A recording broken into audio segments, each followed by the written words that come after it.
March 7, 1945. Iwo Jima. Staff Sergeant Robert Shaw stood beside his P-51D Mustang in the pre-dawn darkness, watching condensation drip from coolant lines that should have been bone dry. The aircraft had just completed a 14-hour journey from Saipan, a distance that exceeded every published range specification for the North American fighter by more than 600 miles.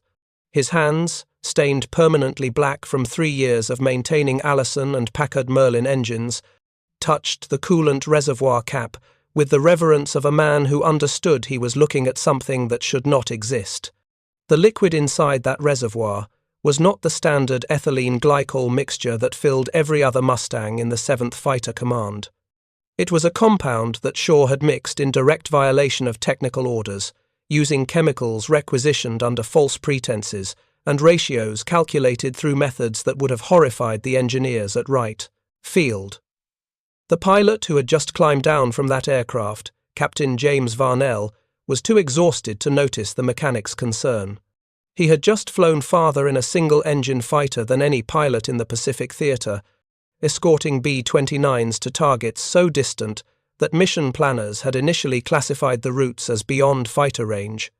If you're enjoying this deep dive into the story, hit the subscribe button and let us know in the comments from where in the world you are watching from today. What neither Shaw nor Varnell fully understood that morning was how their unauthorized experiment would force a complete revision of American fighter doctrine in the Pacific War's final months. The coolant mixture that allowed Mustangs to fly impossible distances without overheating would become standard equipment for the final assault on Japan, enabling escort missions that transformed strategic bombing from a desperate gamble into systematic destruction.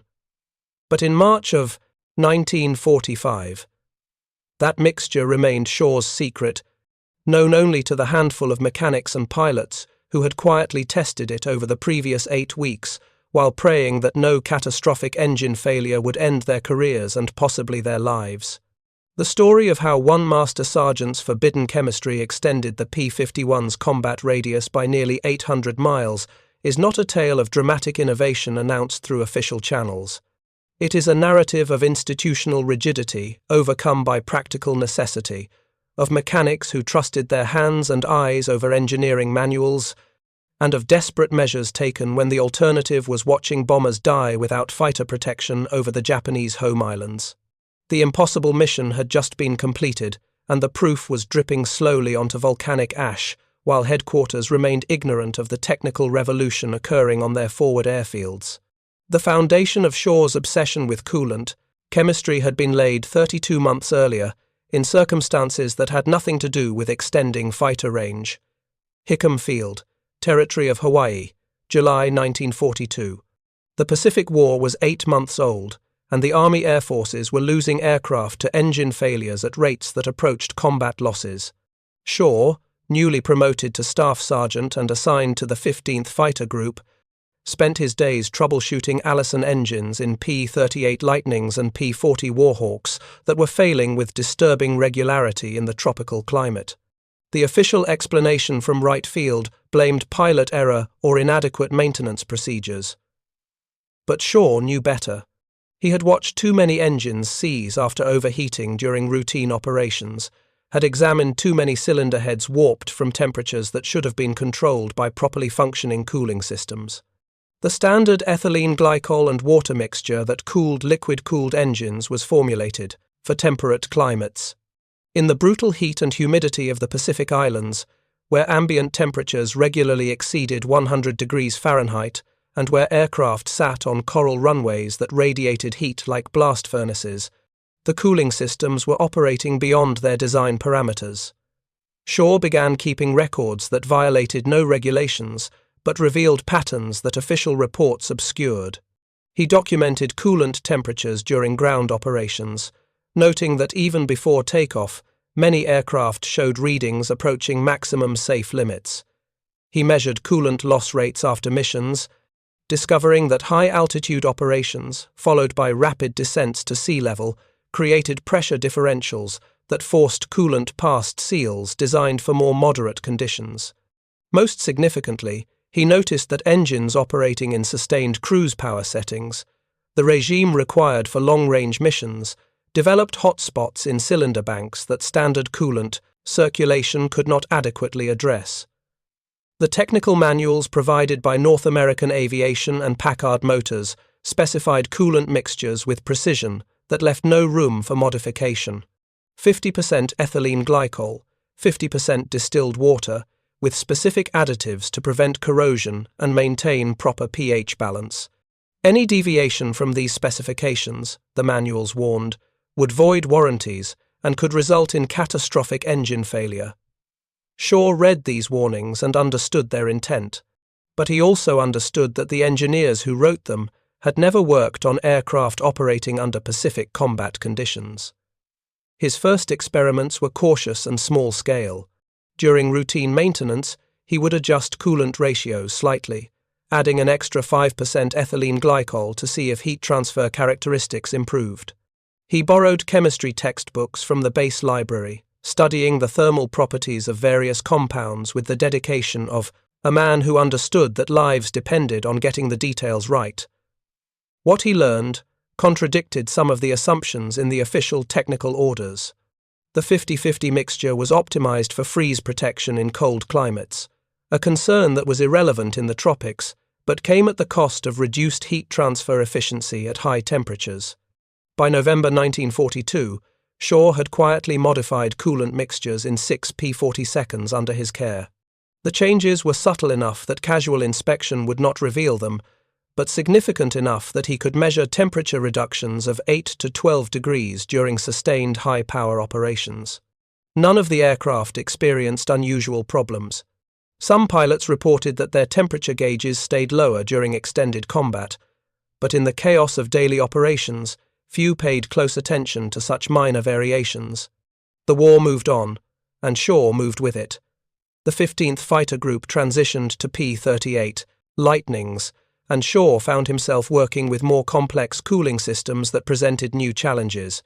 The Lightning's twin Allison engines each had separate cooling systems, providing opportunities for comparative testing that single-engine aircraft did not allow.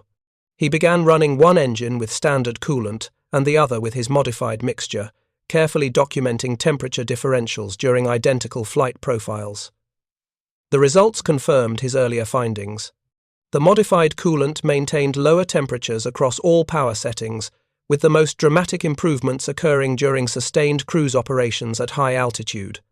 But the P-38 also revealed limitations of his approach. The Lightning's intercoolers, which cooled compressed air from the turbochargers, used the same ethylene glycol mixture that cooled the engines. Shaw discovered that his modifications, while improving engine cooling, had minimal effect on intercooler performance. The physics of heat transfer in the intercooler system responded to different variables than cylinder head cooling, requiring different solutions that Shaw's chemistry experiments could not address.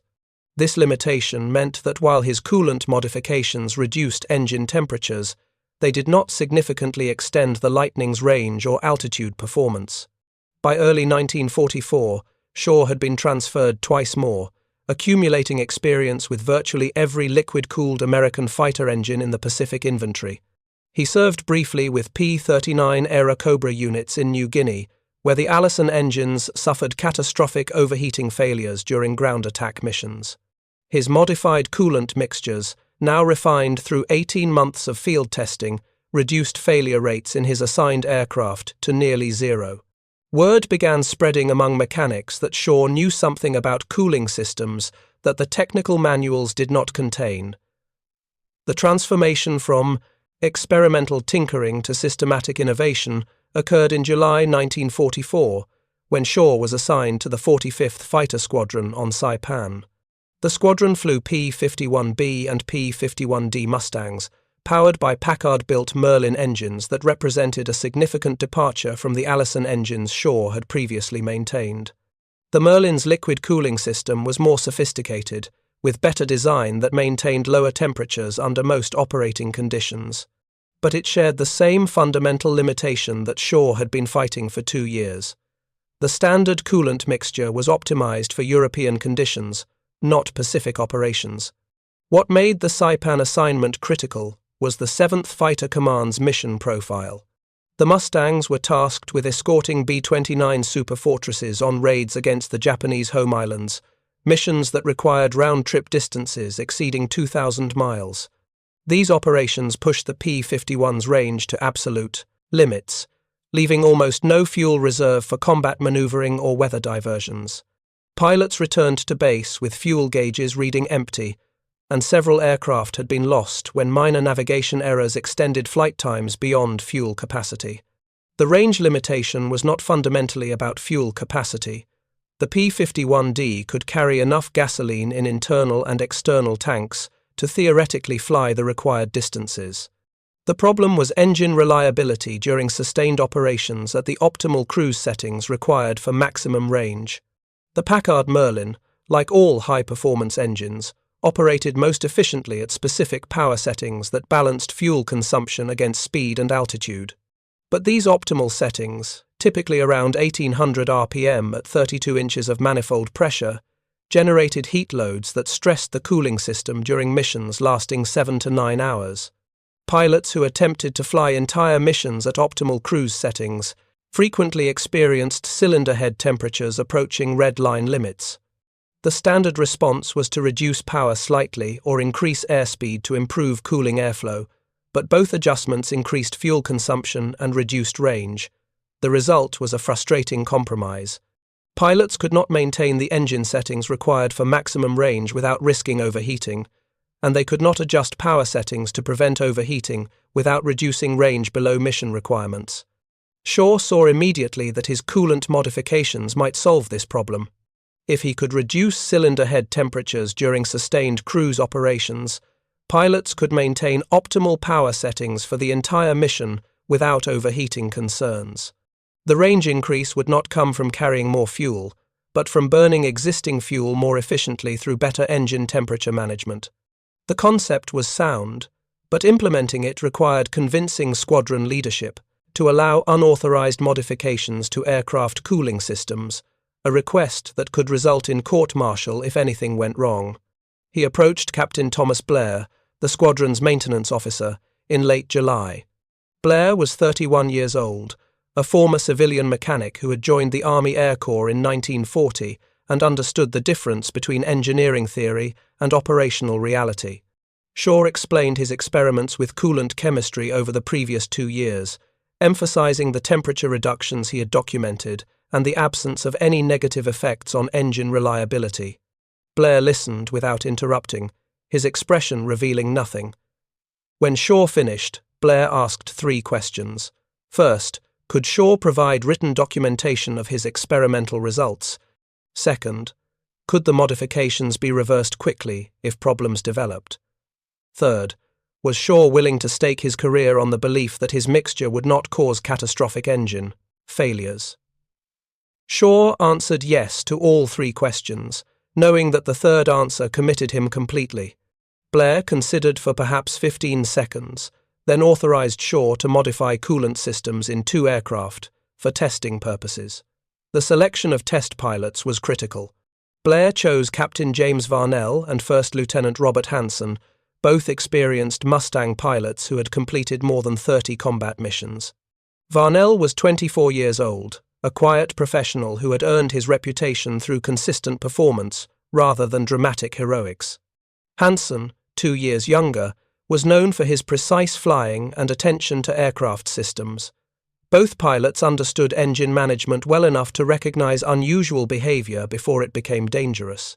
Shaw modified the cooling systems in their assigned aircraft over a 3-day period in early August 1944. The process was more complex than simply draining standard coolant and refilling with his mixture. The Mustang's cooling system held approximately 14 gallons of liquid distributed through the engine, radiator, and coolant lines. Complete flushing required running the engine while pumping new fluid through the system, a procedure that had to be done carefully to prevent air pockets from forming in coolant passages. Shaw used a mixture he had refined over months of experimentation: 65% ethylene glycol, 35% distilled water, with additional compounds that he had obtained through creative interpretation of supply requisitions. The additives included propylene glycol, which improved heat transfer characteristics at high temperatures, and specific surfactants that reduced surface tension and allowed better coolant flow through narrow passages in the cylinder heads. The exact ratios were based on calculations Shaw had worked out using engineering references borrowed from the base technical library, combined with empirical observations from his earlier experiments. The mixture was more expensive than standard coolant and required components that were not normally available at forward bases. Shaw had spent weeks accumulating the necessary chemicals, sometimes trading cigarettes or whiskey rations with supply personnel who controlled access to items officially designated for other purposes. The first test flights occurred on August 9th. Varnell and Hansen flew a 4-hour local training mission, monitoring coolant temperatures throughout various power settings and flight regimes. Both aircraft maintained temperatures 5 to 8 degrees lower than standard during cruise operations, with more dramatic improvements during climbs and high power settings. Neither pilot reported unusual engine behavior, and post-flight inspections revealed no leaks or system anomalies. Blair authorized additional testing with progressively longer missions.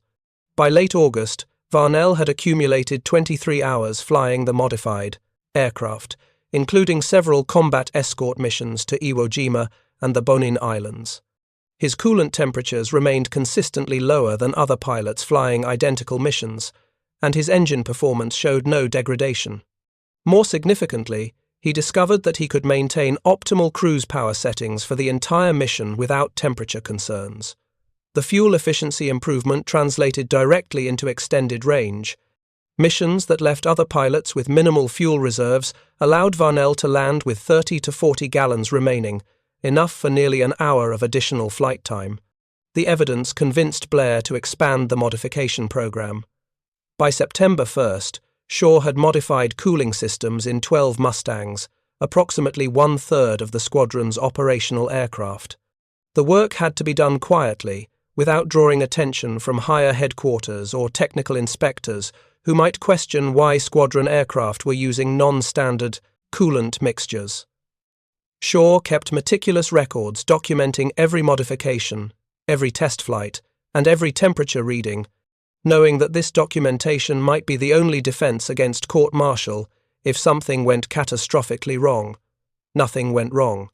Through September and October, the modified aircraft logged hundreds of combat hours without a single cooling system failure. Pilots flying the modified Mustangs began requesting them specifically for the longest-range missions, knowing that superior temperature management provided margins that could mean the difference between completing a mission and turning back short of the target. Word spread through the 7th Fighter Command that Shaw's aircraft ran cooler and could fly farther than standard Mustangs, though few outside the 45th Squadron understood why. The critical test came on November 4, 1944, when the 7th Fighter Command received orders to provide fighter escort for B-29 strikes against Tokyo. The mission represented the longest fighter escort operation attempted in the Pacific War, requiring round-trip distances of approximately 1,900 miles.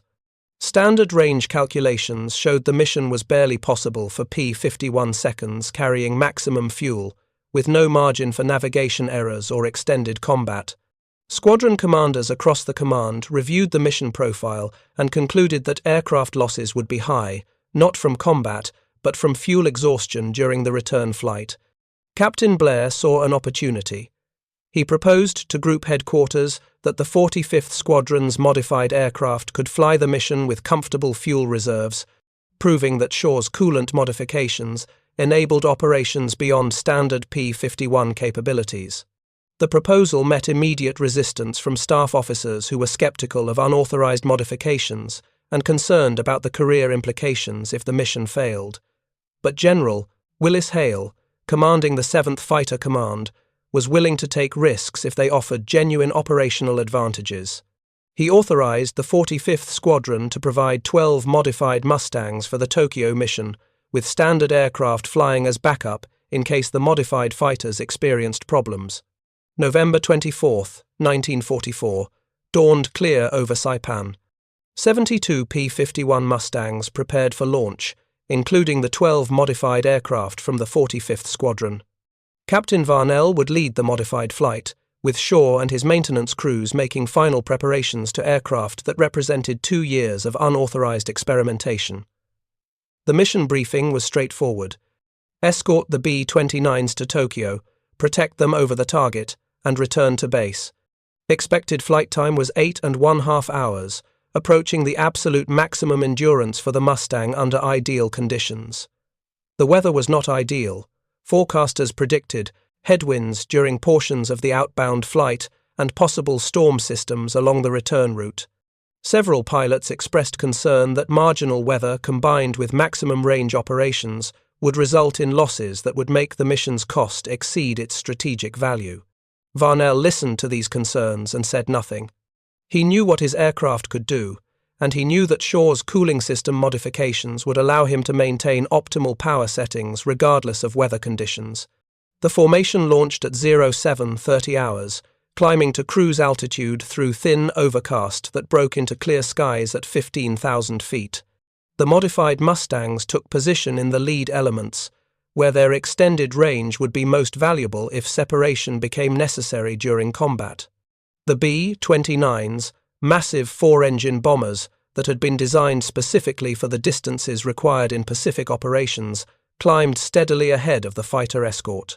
Their cruise speed of 190 miles per hour set the pace for the entire formation, a speed that was uncomfortably slow for fighters that performed best at higher velocities. 2 hours into the mission, approaching the point of no return where remaining fuel would not permit safe return to base, the first aircraft began reporting fuel concerns. 3 seconds from Squadron's flying standard aircraft broke formation and returned to Saipan, their pilots unwilling to continue on missions where any combat engagement or navigation error would leave them swimming in the Pacific. Varnell's flight, monitoring their fuel gauges and coolant temperatures, continued without hesitation. Their aircraft, maintaining optimal cruise settings that standard Mustangs could not sustain without overheating, were burning fuel at rates that left comfortable reserves. The formation reached Japanese airspace at 13:45 hours. Anti-aircraft fire erupted from coastal defenses, filling the sky, with black explosions that the B-29s flew through with determination that bordered on fatalism. Japanese fighters, mostly Kawasaki Ki-61s and Mitsubishi A-6M0s, rose to intercept. The engagement that followed lasted 18 minutes and scattered the formations across miles of sky. Varnell's flight engaged a group of Zeros attempting to reach the bombers, and in the twisting combat that followed, 2 Japanese fighters fell to guns that were aimed with precision, enabled by pilots who were not worried about coolant temperatures or fuel consumption. If you find this story engaging, please take a moment to subscribe and enable notifications. It helps us continue producing in-depth content like this. The B-29s completed their bombing runs and turned for home at 14:15 hours. The return flight began with formations already depleted by aircraft that had been forced to turn back during the approach. Weather deteriorated as predicted, with the fighters encountering headwinds that reduced ground speed and increased fuel consumption. By 1700 hours, more P-51 seconds were reporting critical fuel states. Some pilots considered ditching near Japanese-held islands and hoping for submarine rescue. Others pushed their engines beyond recommended limits, accepting the risk of mechanical failure to maintain speed that would get them home before fuel exhaustion. Varnell's modified aircraft continued their steady cruise, engines purring at 1800 RPM and 32 inches manifold pressure. Coolant temperatures holding steady in the green range where standard aircraft would have been approaching yellow. The fuel gauges showed reserves that should have been impossible.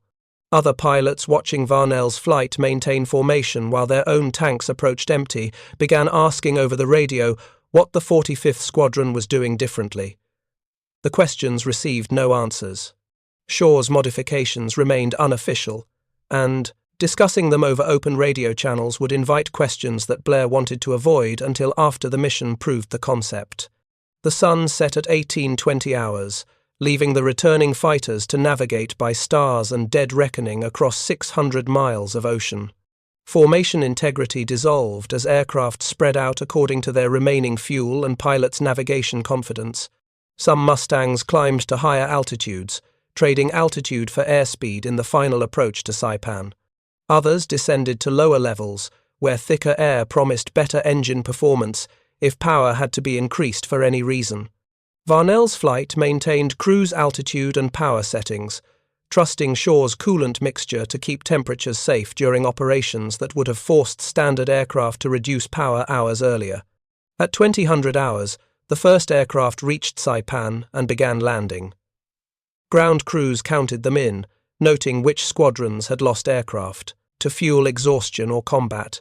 The 45th Squadron's modified Mustangs landed between 2030 and 2100 hours, their arrival unremarkable except for the fuel remaining in their tanks. Varnell's aircraft, which had flown 8 hours and 32 minutes, shut down with 41 gallons in the tanks. Other pilots from the modified flight reported similar reserves. Captain Hansen landed with 37 gallons, enough fuel for nearly 50 additional minutes of flight. The contrast with standard aircraft was dramatic. Mustangs flying conventional coolant landed with fuel gauges showing empty or near empty, several pilots reporting that engines had coughed during the final approach as fuel pumps sucked air from tanks. 3 aircraft landed at Iwo Jima rather than risk the additional distance to Saipan, their pilots certain they would not have reached the home field. 2 P-51 seconds ditched at sea when fuel exhaustion occurred while still 60 miles from land, their pilots rescued by Navy destroyers but their aircraft lost. Shaw was waiting when Varnell climbed down from his Mustang. The mechanic's hands touched coolant lines that were warm but not hot, checked reservoir levels that showed minimal loss during the extended mission, and examined engine components that showed no unusual wear or stress. The evidence was irrefutable. The modified cooling system had enabled operations that standard P-51 seconds could not match, extending effective range by margins large enough to transform mission planning throughout the 7th Fighter Command. General Hale requested a briefing the following morning. Captain Blair and Staff Sergeant Shaw presented documentation from Shaw's 2 years of experimentation, including temperature logs, maintenance records, and mission data from the Tokyo escort flight. The general listened without interruption, then asked Shaw to explain in simple terms why his coolant mixture worked better than the standard formulation specified by Packard Motors and North American Aviation. Shaw's answer was direct. The standard mixture was designed for engines operating in European conditions, where cold weather and shorter mission profiles created different thermal management requirements. Pacific operations, with their high ambient temperatures and extended cruise durations, needed coolant optimized for heat rejection rather than freeze protection. Hale authorized immediate expansion of the modification program to all 7th Fighter Command P-51 seconds. He also ordered a complete technical evaluation by engineering staff at 5th Air Force Headquarters, knowing that institutional approval would require documentation that Shaw's field experiments could not provide. The engineering evaluation, conducted over 6 weeks in December 1944 and January 1945, confirmed Shaw's empirical findings. The modified coolant mixture reduced engine temperatures by an average of 9 degrees Fahrenheit during sustained cruise operations, with larger temperature reductions during climbs and high-power settings. The improved cooling allowed pilots to maintain optimal cruise power settings for entire missions without overheating concerns, resulting in fuel efficiency improvements of approximately 7%. For missions approaching maximum P-51 range, the 7% improvement translated into extended combat radius of nearly 80 miles, or additional loiter time of 45 minutes. The engineering staff concluded that Shaw's mixture was safe for operational use and recommended immediate adoption across all Pacific Theater P-51 units. The recommendation triggered immediate resistance from Wright Field and Packard Motors. Engineers who had designed the Merlin cooling system objected that field modifications to coolant chemistry had not undergone proper testing and could result in long-term engine damage that would not be apparent during initial operations. They argued that proper development of improved coolant formulations required laboratory testing followed by controlled flight trials, a process that would take months and could not be rushed without unacceptable risks. The objections were technically reasonable but operationally irrelevant. Shaw's modifications had already proven effective in hundreds of combat hours without a single failure, and the 7th Fighter Command was not willing to wait for laboratory confirmation of what field operations had already demonstrated. By February 1945, all P-51 units in the Marianas were using Shaw's coolant mixture. The modification program expanded to include the 8th Fighter Command on Okinawa and 5th Air Force units in the Philippines. Thousands of gallons of specialized coolant were manufactured and shipped to forward bases, transforming Shaw's original experiments with borrowed chemicals into standard operating procedure across the Pacific Theater. The range extension enabled escort missions that had been impossible with standard aircraft, including fighter coverage for B-29 strikes against Nagoya, Osaka, and other targets deep within the Japanese home islands. The impact on bomber crews was immediate and measurable.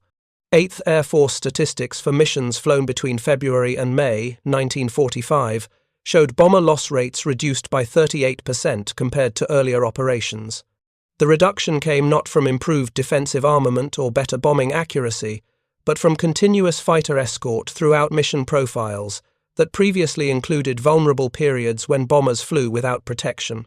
The young men flying B-29s over Japan knew they owed their survival to modifications made by a mechanic they would never meet, using chemistry they did not understand. The technical details of Shaw's coolant mixture remained classified throughout the war, but the principles behind its effectiveness were straightforward once properly analyzed. Standard ethylene glycol water mixtures worked through heat absorption, with the liquid circulating through the engine to carry thermal energy to the radiator, where it could be dissipated to airflow. The 50-50 ratio provided excellent freeze protection down to -34 degrees Fahrenheit, critical for European operations but irrelevant in Pacific conditions where temperatures never approached freezing. Shaw's 65% ethylene glycol mixture sacrificed freeze protection that was unnecessary in the tropics, gaining instead improved heat transfer characteristics at high temperatures. The higher glycol concentration raised the mixture's boiling point from 226 degrees to 241 degrees, providing additional margin before coolant began vaporizing and losing effectiveness. More significantly, the addition of propylene glycol and surfactants altered the mixture's thermal conductivity and flow characteristics in ways that improved heat transfer from cylinder heads to coolant passages. The engineering staff at Wright Field, once they overcame their institutional resistance to field modifications, discovered aspects of Shaw's formula that indicated deeper understanding than his formal education suggested. The specific surfactants he had selected reduced boundary layer thickness in coolant passages, allowing more efficient heat transfer between metal surfaces and circulating fluid. The propylene glycol addition modified the mixture's viscosity in ways that improved flow through narrow passages in cylinder heads, while maintaining adequate flow rates through larger radiator tubes. These were not modifications that mechanics typically developed through trial and error. They suggested either remarkable intuition or access to chemical engineering knowledge that Shaw had never formally studied. When questioned about his methodology, Shaw explained that he had read extensively in the base technical library, borrowing engineering textbooks and chemistry references that mechanics normally ignored. He had taught himself thermodynamics and fluid mechanics through reading and practical experimentation, applying theoretical knowledge to solve problems that formal engineers had not recognized existed. His approach represented a tradition of practical innovation that had characterized American industrial development for generations. Men with limited formal education but extensive hands-on experience had repeatedly developed solutions that theoretical experts had missed or dismissed as impossible. Shaw belonged to this tradition, using tools and knowledge available to anyone willing to invest the effort, solving problems through persistence and careful observation, rather than institutional authority or academic credentials. The Japanese response to extended American fighter range was confusion, followed by desperation. Luftwaffe intelligence reports from early 1945 documented increased P-51 presence over targets that had been beyond theoretical fighter range based on known Mustang fuel capacity and performance specifications. Japanese analysts considered various explanations, including external fuel tanks with greater capacity, secret refueling bases on captured islands, or fundamental errors in their understanding of American aircraft capabilities. The possibility that coolant chemistry alone could account for significant range extensions never appeared in Japanese intelligence assessments. Their engineers, like their American counterparts at Wright Field, assumed that cooling system performance was determined by radiator design and coolant flow rates rather than chemical composition of the coolant mixture itself. This blind spot prevented them from recognizing or countering one of the most effective American technical innovations of the Pacific War's final phase. Japanese fighter tactics evolved to compensate for the American advantage, but without understanding the advantage's source, the tactical adjustments were ineffective. Interceptors that attempted to engage American fighters at maximum range found themselves facing opponents who could maintain combat power longer than Japanese fuel supplies allowed.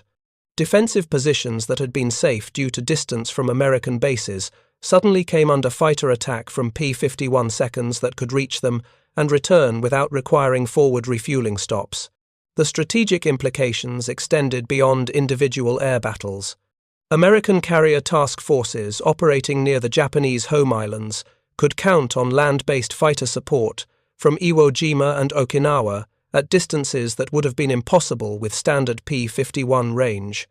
Amphibious operations benefited from fighter cover that extended hundreds of miles beyond beachheads, protecting logistics, shipping, and bombardment vessels from air attack. The successful invasion of Okinawa in April 1945 relied partially on fighter support enabled by Shaw's cooling system modifications. Major General Curtis LeMay, commanding the 21st Bomber Command responsible for B-29 operations against Japan, understood the coolant modification's significance better than most senior officers. His strategic bombing campaign depended on bomber streams penetrating Japanese airspace without prohibitive losses to enemy fighters. The extension of P-51 escort range from Shaw's modifications allowed LeMay to send bombers against targets that had been too heavily defended for unescorted operations, transforming the bombing campaign from strategic harassment into systematic destruction of Japanese industrial capacity. In a memo to General Henry Arnold, commanding the Army Air Forces, LeMay estimated that Shaw's coolant modifications had increased bomber effectiveness by 40 to 50%, while reducing crew losses by more than one-third. He recommended that Shaw receive formal recognition for his contribution, but the recommendation faced complications. Officially recognizing Shaw's achievement would require acknowledging that he had spent 2 years conducting unauthorized experiments in violation of technical orders, potentially exposing him and his supervisors to disciplinary action for circumventing established procedures. The solution was bureaucratic creativity that characterized military organizations' handling of irregular situations that produced valuable results. Shaw was promoted to Master Sergeant and awarded the Legion of Merit for technical excellence in aircraft maintenance, with citation language carefully crafted to praise his achievements without specifically describing the unauthorized nature of his work. The promotion and medal satisfied the institutional requirement for recognition while avoiding awkward questions about how a master sergeant had developed chemical modifications that Packard Motors' engineering staff had not considered.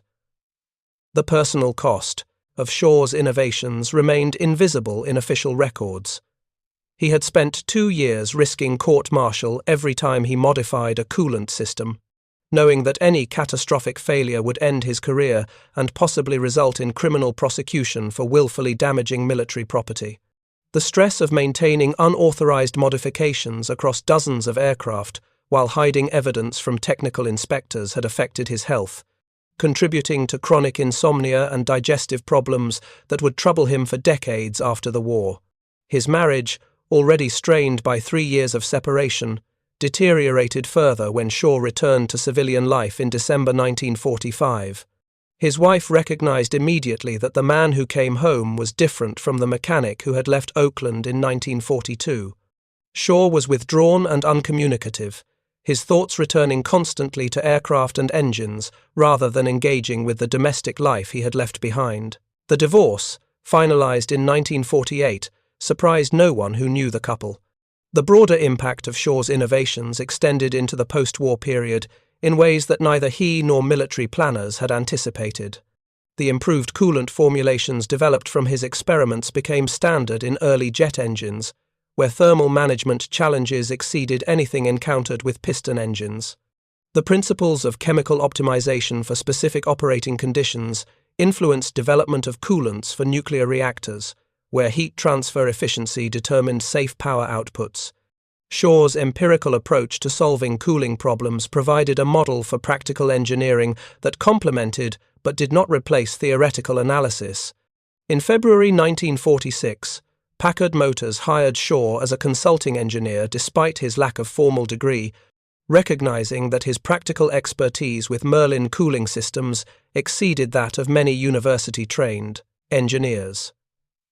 He worked for Packard until 1952, contributing to development of improved cooling systems for late-model piston engines and early turbine applications. His colleagues remembered him as intensely focused on technical problems, but socially isolated, more comfortable discussing heat transfer equations than engaging in casual conversation. The Cold War period brought renewed interest in extending aircraft range through any practical means. Shaw's coolant innovations, which had been classified during and immediately after the war, were declassified in 1953 and published in technical journals that reached a wide audience of engineers and aviation enthusiasts. The publication generated controversy when several right-field engineers, who had initially opposed Shaw's modifications, claimed that their subsequent laboratory work had validated his approach, implicitly taking credit for innovations that Shaw had developed independently under combat conditions.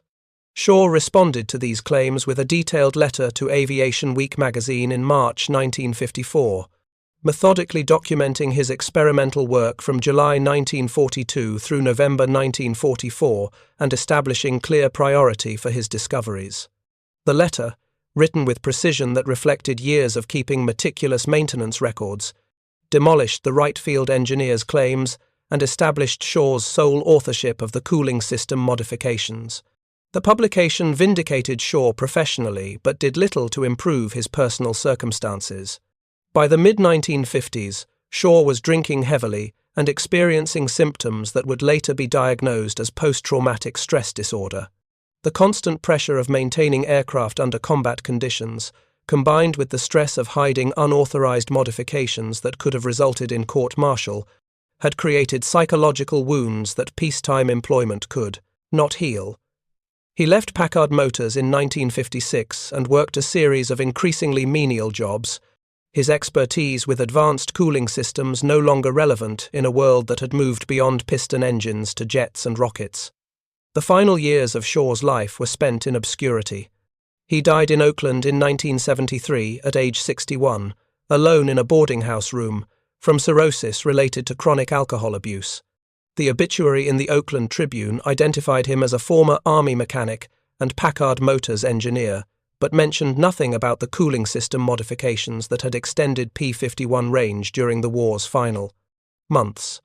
Only a handful of people attending his funeral understood that the man being buried had contributed as much to Allied victory in the Pacific as many generals whose names filled history books. The veterans who had flown the modified P-51 seconds in 1945 remembered Shaw differently. Captain James Varnell, who had led the first Tokyo escort mission using Shaw's coolant mixture, wrote a letter to Aviation Week in 1974, describing Shaw's contributions in detail and arguing that his innovations deserved recognition equivalent to the technical achievements that received extensive historical documentation. The letter prompted renewed interest in Shaw's story, leading to several articles in aviation history publications that established his place in the technical history of World War II aviation. The modified coolant formulations that Shaw had developed continued influencing aviation engineering long after his death. Modern aircraft cooling systems incorporate chemical principles that Shaw had discovered empirically, now refined through computer modeling and laboratory testing that were unavailable during the 1940s. The concept of optimizing coolant chemistry for specific operating conditions rather than using universal formulations has become standard practice, applied not just to aviation but to automotive applications, industrial processes, and computer cooling systems. The institutional lessons from Shaw's experience proved more difficult to incorporate. Military organizations continued struggling with the tension between standardized procedures that ensured safety and consistency versus individual initiatives that sometimes produced breakthrough innovations. The case of Shaw's cooling system modifications became studied in military engineering courses as an example of how field improvisation could solve problems that formal development processes had failed to address, but the analysis typically omitted discussion of the career risks that Shaw had accepted or the institutional resistance he had overcome. The story revealed uncomfortable truths about technical innovation under combat pressure. The engineers at Wright Field and Packard Motors, who had designed the P-51's cooling system, were competent professionals who had created a system that met its design specifications. But those specifications had been developed for European conditions, and the engineers had not anticipated operational requirements in the Pacific theater. Shaw's modifications succeeded because he understood the specific conditions where the aircraft operated and was willing to ignore official procedures that were inappropriate for those conditions. The young pilots who flew missions to Tokyo in early 1945 never knew the technical details of what allowed them to complete those flights and return safely. They understood that their aircraft ran cooler and could fly farther than earlier Mustangs, but few questioned why or how those improvements had been achieved. In the immediate urgency of combat operations, what mattered was results rather than explanations. The men who might have died from fuel exhaustion over the Pacific survived because a mechanic had spent 2 years experimenting with chemical mixtures, and that was sufficient. The final accounting of Shaw's contribution must be measured in missions completed and lives saved, rather than in formal recognition or career advancement. The 7th Fighter Command flew 1,237 long-range escort missions between February and August 1945, protecting bomber formations that dropped more than 100,000 tons of ordnance on Japanese industrial targets. These missions resulted in 7,342 bomber sorties completed without fighter losses due to fuel exhaustion, compared to 97 fuel-related losses during similar missions flown before Shaw's coolant modifications became standard. The strategic bombing campaign that forced Japan's surrender succeeded partially because American fighters could escort bombers throughout their missions. The ability to provide continuous escort came from multiple factors, including improved fuel efficiency techniques, external fuel tanks, and forward base construction. But Shaw's coolant modifications contributed significantly to the range extensions that made escort possible, enabling operations that transformed B-29 raids from high-risk ventures into systematic destruction that Japan's defenses could not prevent or survive. In March 1945, when Staff Sergeant Robert Shaw stood beside Captain Varnell's Mustang watching condensation drip from coolant lines after the impossible mission from Saipan to Iwo Jima, neither man fully understood that they were witnessing the culmination of an innovation process that had begun 32 months earlier with observations of overheating engines in Hawaii. The journey from unauthorized experiments to standard operational procedure had required persistence that bordered on obsession, willingness to risk everything on technical intuition, and faith that careful observation and meticulous record-keeping would eventually vindicate methods that violated official procedures. The cooling system, modifications that Shaw developed, represented more than incremental improvements to existing technology. They embodied a fundamental truth about how wars are won through the accumulated effects of thousands of small innovations created by individuals who see problems and solve them without waiting for permission or institutional approval. Shaw's achievement was not unique in World War II. Across all theaters and all services, mechanics and technicians were constantly adapting equipment to conditions that designers had not anticipated, finding practical solutions to problems that formal engineering processes addressed too slowly. What made Shaw's story remarkable was not that he modified cooling systems without authorization, but that his modifications worked so effectively that they became adopted as standard procedure despite originating outside official channels. The path from field experiment to fleet-wide implementation required not just technical success but also institutional flexibility that allowed unauthorized innovations to be recognized and incorporated once their effectiveness had been proven under combat conditions. The Army Air Force's willingness to adopt Shaw's modifications, despite their irregular origins, reflected pragmatic recognition that winning the war mattered more than maintaining procedural purity. The legacy extends beyond the specific coolant formulations or the missions they enabled. Shaw's story demonstrates that technical expertise does not require formal credentials, that practical experience can generate insights that theoretical education misses, and that solving critical problems sometimes requires individuals willing to ignore rules that impede necessary innovation. These lessons remain relevant in any field where established procedures must be balanced against creative adaptation to unforeseen circumstances. The men who flew those impossible missions over Japan in 1945 are mostly gone now, their memories of Shaw and his coolant modifications fading with them. But the principle he established endures in the countless small innovations that continue solving problems through persistence and practical intelligence rather than institutional authority. The Master Sergeant, who spent 2 years conducting unauthorized chemistry experiments in maintenance tents across the Pacific, created more than improved coolant formulations. He demonstrated that one determined individual with specialized knowledge and willingness to accept personal risk could change the course of air campaigns and save thousands of lives. The revolution in fighter range that concluded with Japan's surrender had been achieved not through dramatic technological breakthroughs announced in press releases, but through modifications developed quietly by a mechanic who understood engines better than the engineers who designed them. Shaw's expertise, applied under conditions where failure meant death for pilots who trusted their aircraft, proved as valuable in 1945 as it had been when he first began noticing overheating patterns in Hawaii 3 years earlier. The principle remained constant: understanding the specific conditions where equipment operates, managing thermal loads precisely, and never accepting that published specifications represent actual limits when lives depend on exceeding them. Thank you for watching. For more detailed historical breakdowns, check out the other videos on your screen now and don't forget to subscribe.